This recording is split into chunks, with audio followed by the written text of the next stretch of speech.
I actually have some declutter regrets.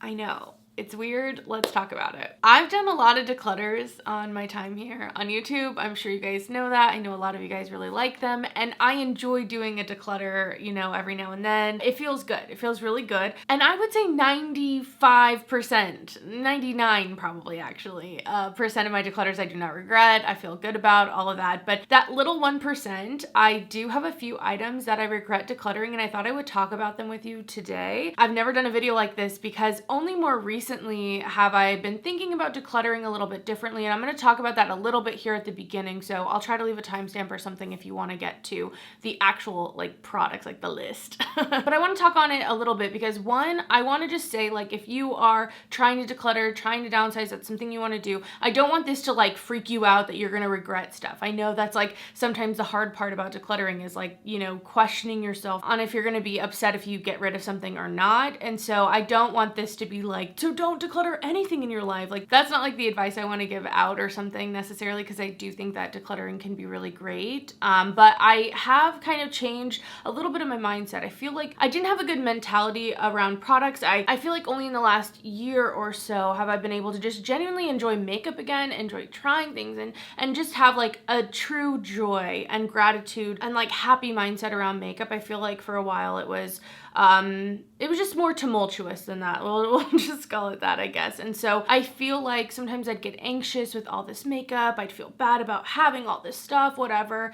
And I would then want to declutter and get rid of stuff. And so a big part of the process of me asking if I wanted to keep stuff or didn't is like, how much am I using it? And I would declutter a lot of things, even if I liked them, because I hadn't used them in a while, because I wasn't using them enough. And I feel like I've definitely changed my mindset a little bit about that. One, I do YouTube as a job. I do makeup as a job. So that I'm like considering a little bit more heavily when I look at my collection. And I kind of think of my collection as simultaneously holding two things. Like, it is my stuff, it's my stuff, you know, personally, but it also is kind of like a studio stuff. It is kind of more an impersonal collection of tools almost as well. So when I look at it that way, sometimes it's fun. Like, I want to make fun content. I want to make content that is exciting to watch. And even if I'm not focusing on trying to get you guys to buy stuff, you know, like just getting inspired and again, having fun with the makeup. So that's a big change. But also I realized that the reason I was decluttering stuff was to like soothe anxiety. And I realized that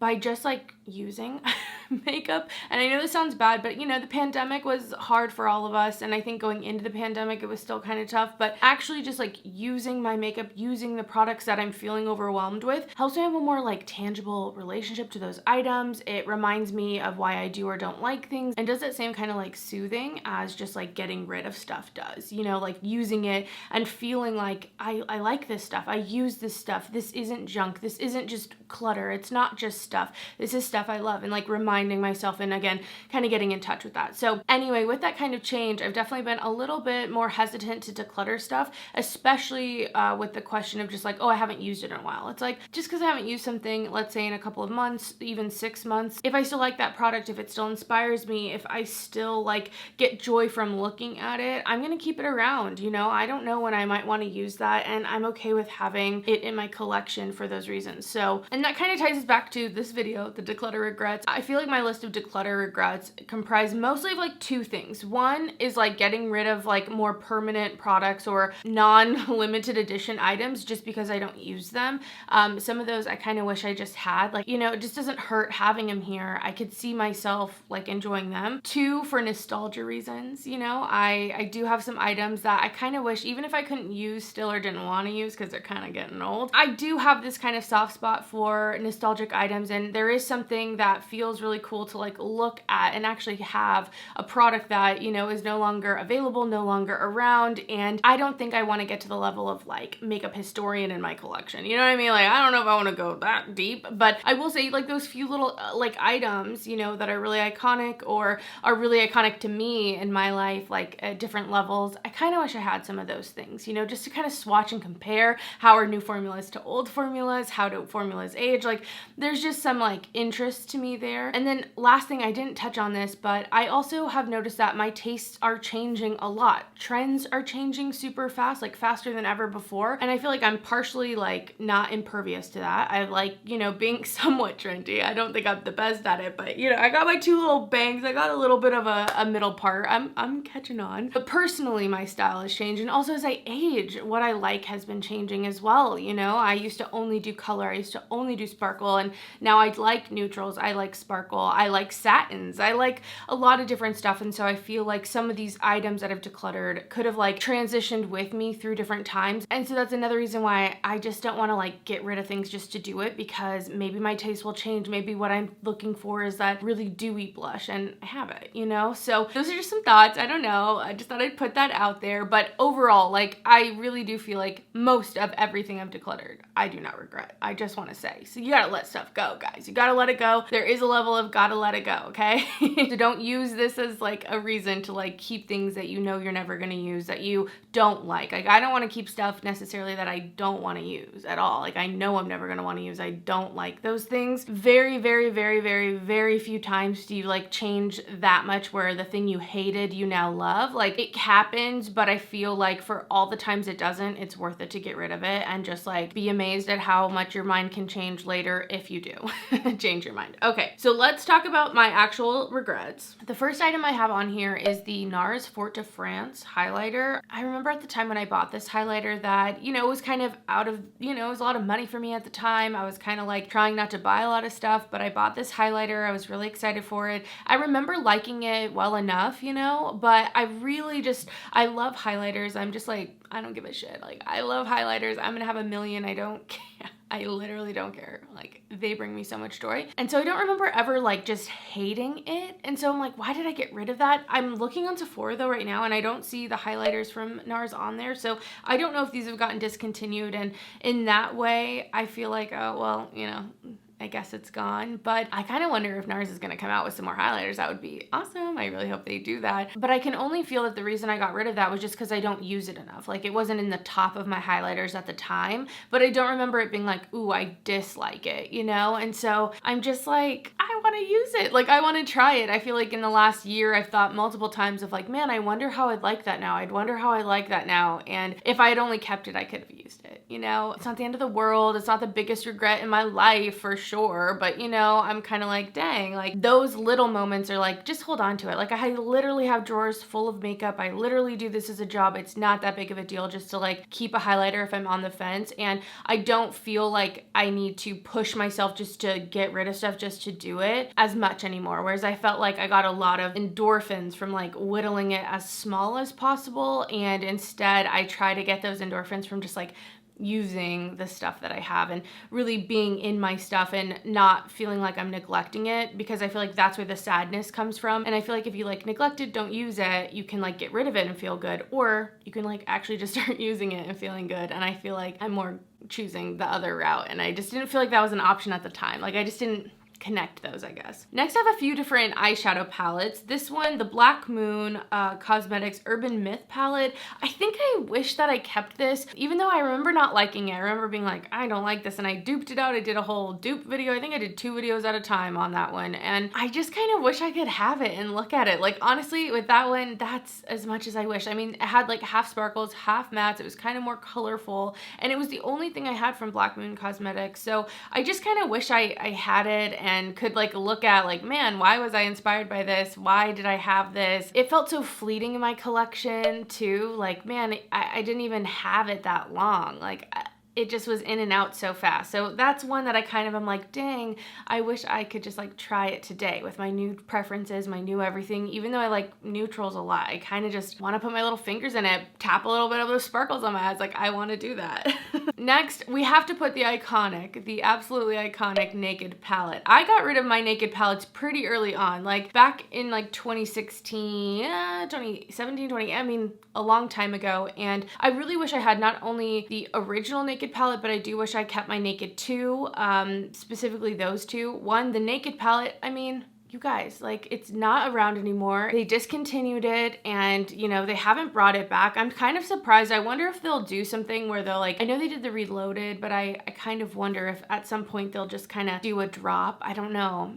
Maybe it's just long gone, you know, but I would love for them to re-up it in a really true way, not the way the Reloaded did it. But I wish I had that, just for the nostalgia, just for the memories of it and being able to look at it. I don't think it's one I would use because, again, it was really old. I remember when I bought that, though. It was when I was first getting into makeup, first getting into YouTube, obviously not even making YouTube videos. Like, I remember being like, $50 for a palette. This is insane. Like, I could not believe I had spent that much money of my Justice money on that package from Sephora. I can remember where I opened it in my mom's house. Like, I got a lot of memories attached to that, and I can still think of all those. I don't need the palette, but I think because it's so amazing that YouTube has turned out to be a career for me and makeup has turned out to be a career in the way that it has, it does have a little bit more sentimental value to it than just being a palette even in my life. So I kind of wish I had that. And then same for the Naked 2.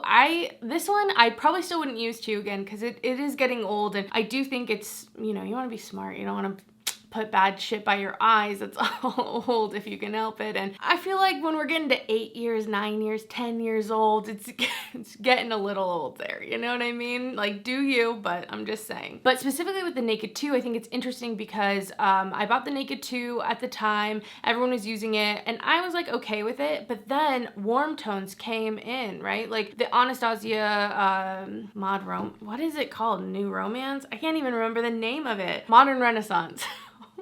Gosh. It's weird because that feels like such a staple, but it's really not anymore. Like, it really isn't actually at all anymore, and so much has changed. But anyway, those warm tones started coming. That was like the trend. That was all anyone wanted. You know, no one wanted cool tones. And that was it for a while. I feel like for so many years, I would look at cool tone palettes and be like, ew. Ew, like I did not want them. Give me orangey browns, give me fiery reds. That's all I wanted, and that was neutral to me. That wasn't even like colorful. Now I love like a nice minky taupey bronzy cool toned shade, and so I'd really love to have the Naked 2 just to be able to see what those tones are. And I just think it's interesting with the retrospect, you know, to be able to see how the trends have changed and the pendulum has swung back and forth. And I would just love to see that palette right now because I feel like it would do decently well right now. So the 2 Naked palettes for sure I wish I had kept. Another item that's a little bit more of a staple product that I just want now are the Laura Geller blushes. I used to have so many of these goddamn blushes, and again, the products get old, so there is like an element to that, and sometimes you just need to like rotate things out and like kind of share the love so that everything kind of gets used as best you can. But this is another one that I just felt like I had for a long time, so it just felt like, oh, like I'm kind of bored with them. Let's move them out and try something else. But nowadays, like I want every brand to come out with a baked blush so badly, and I basically want every brand to do what Laura Geller has done. Like, that's what I want to happen. I don't really know what Laura Geller is doing as a brand right now. I'm not really sure. I feel like Laura Geller and Lorac and some of these other brands are just kind of like, they're still around. Like, they're not done for, but they're also not in the mainstream, or even like slightly, I feel like, in the mainstream. But I still think they have great products. Like when I go back to a lot of them, I'm like, damn, these are pretty dang good. That brings me to also just like my big Lorac palettes. I had so many of the Mega Pros. I had Mega Pro 1. I was able to get that on initial launch, you guys. If you were there, scandals, it sold out so fast. Like, oh my gosh. I would love to have a few of those Mega Pros. You know, again, more just nostalgia. I just want to look at them. I want to swatch them. I just want to see what those color stories look like. I don't know if it's just getting older, but I'm a little more nostalgic, you know, in some ways about it. So the Lorac Mega Pros for sure. I just kind of thought of that right now. I didn't have that on my list. This is another really big one, and this is one that wouldn't be too old, but the Natasha Denona Bronze Face Palette. I got rid of this because I don't even know why. I'm like, what the heck? And now I look at it and I've been tempted to want to purchase it. I'm like, well, maybe if it's on a really good sale, I'll pick it up. Like, you had it, bitch. You had that. You had the palette, and now you're gonna buy it back. And maybe this is me just like romanticizing it. Maybe I wouldn't like it and I'd get it and be like, oh, this is why I didn't have it. But I've been looking at that bronze face palette specifically being like, oh, I think it'd be fun to do these types of looks, these bronzy looks. Like, I've definitely thought of it, and it's still stuck around. That's another thing with those like permanent items that are gonna be around for a while. I'm like, why not? Just keep it around, girl. There's just no reason not to. So that is definitely one. There was like 2 cream products, I think, in there. One I used almost as like a bronzy blush. The other one was like a highlighter, and then 2 powder bronzer highlighter, like shimmery powders. And I just feel like so sexy for summer. They weren't the perfect highlighters for me, but they definitely work as different powders. And I think I'm a little more adventurous and a little more neutral also now than I was then, to be able to make those work and want to make those work and have that kind of sultry, sexy, bronzy glow for summer. So that palette I definitely wish I had. And then really one of the last ones, the ABH Glow Kits. I had the Glow Kits. I actually got them because basically Sam, my husband, was able to get a swag bag because he was working an event where Anastasia Beverly Hills was doing like a meeting or something. So I got the 2 highlighter palettes, and Anastasia had signed one, and I just wish I still had those. I also have been seeing them on sale like for $20, and I didn't have the sun dipped one. That's kind of the one I want to try. But again, kind of going back to the highlighters, I have a lot of nostalgia for highlighters because I feel like, I don't know, no one's coming out. Well, some brands are. I feel like there have been a few highlighter drops this year, but there's like been a lull in highlighters. Like we are not at 2016 levels of highlighter like I feel like we should be. Like if I were running things, if I were predicting the trends and running the trends, I would make us have highlighter lunches all the time. And so I think I'm a little nostalgic for those. I don't know, I kind of want to try that formula, but that brings me to a regret. I wish I got the Amrezy highlighter collab. I did not pick that up when it launched, and I remember I really wasn't buying that many new products at that time of my life, and everyone was talking about it. Everyone was raving about it. Sold out so many times, and I really wish I got my hands on that one too, because it's like that baked gelée, thinner, high shine highlighter. Oh, I wish I got that one, but I didn't declutter it. I never got my hands on it in the first place. But yeah, going back to the glow kits, I literally have been tempted to buy the sun dipped highlighter 4-pack. I think it was on sale on Sephora recently. I'm sure you could get it at TJ Maxx, like one of those places. But I stopped myself just because I'm like, you had 2 of those and you decluttered them. Like, man, I wish I could just go into my collection and try those, you know, but it is what it is. At the end of the day, I don't have them any longer, but they're just a few things I definitely look back a little fondly and be like, I think I could make those work. I think I would like them now. And I have a little bit of regret about decluttering them. Like if I could go back in time and be like, oh no, I want that. If I were looking through my declutter box and kind of sifting through the products, I think those are the ones that I would bring back into my life. But I will say it's not many, okay? It's not many compared to how much I have decluttered throughout my life, trying different products and all that. So I'd love to know, do you have any makeup declutter regrets? Have you decluttered something or let a product go and you wish you could get it back? I'd love to know. I just think it's kind of interesting. But yeah, I think that's everything. Thank you guys so much for watching. I hope you're having an amazing day. And other than that, I will see you in the next one. Bye guys.